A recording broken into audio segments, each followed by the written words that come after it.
Hello guys, आज हम लोग इस वीडियो में मिडिवल हिस्ट्री के कुछ इम्पोर्टेंट फैक्ट के बारे में जानेंगे और जो जो भी इवेंट्स हुई उनकी डिटेल्स के बारे में हम लोग नेक्स्ट वीडियो के बारे में समझेंगे। ठीक है, सो लेट्स स्टार्ट। भारत पर अरबों का आक्रमण, मुस्लिम इन्वेजन ऑफ इंडिया। इस भारत पर दो तरह से अरब देश, जैसे कि ये हो गया भारत, ठीक है, तो ये इधर हो गया ये पाकिस्तान, ठीक है। इस तरफ जितने भी ये कंट्री थी ये अरब थी, तो अरब से जितने भी अटैक हुए उनको भारत पर, उनको बोला जाता है भारत पर अरबों का आक्रमण। वो दो तरह से हुए, एक अरब मुस्लिम आक्रमण था, एक था तुर्किश मुस्लिम इन्वेजन। ठीक है, अरब आक्रमण में मेनली कौन था? मोहम्मद बिन कासिम, जो 712 AD में यहाँ भारत आया था लड़ने के लिए। और तुर्किश में कौन था? महमूद गजनवी 1000 में आया था। उसके बाद मोहम्मद गौरी 1175 में। फिर उसके बाद ये दिल्ली सल्तनत वाले सारे आए थे। तो हम लोग आज देखते हैं मोहम्मद बिन कासिम के बारे में एक थोड़ा सा recap. First successful Arab Muslim invasion of India in 712 AD, battle of Rewar with king Dahir of Sindh.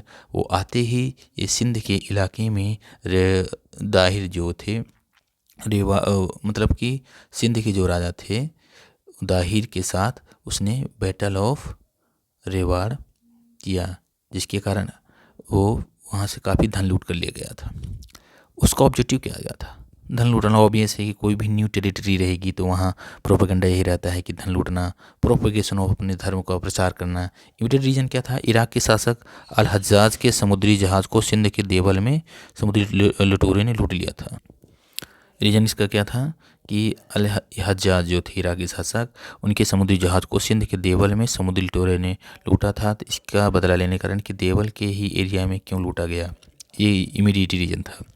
713 AD में मुल्तान पर आक्रमण हुआ। इसको चचनामा में दिखाया गया है, जो एक पुस्तक है, किसके द्वारा लिखी गई है? अली अहमद के द्वारा लिखी गई है। ठीक है।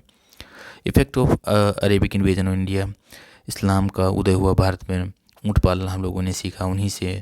डेट फार्मिंग हम लोगों ने उन्हीं से सीखी। दिरहान करेंसी नई आई, जजिया टैक्स नया आया।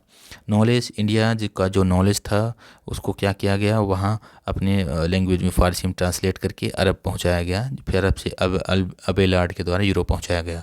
इस तरह से नॉलेज का भी ट्रांजिशन या ट्रांसफ़र हम लोग देख सकते हैं India to Arab and then Europe. Literature, Charaka Samhita, Sushruta Samhita, Panchatantra, Surya Siddhanta और आर्यभट्ट, इन सबको अरेबिक में ट्रांसलेट करके वहाँ ले जाया गया।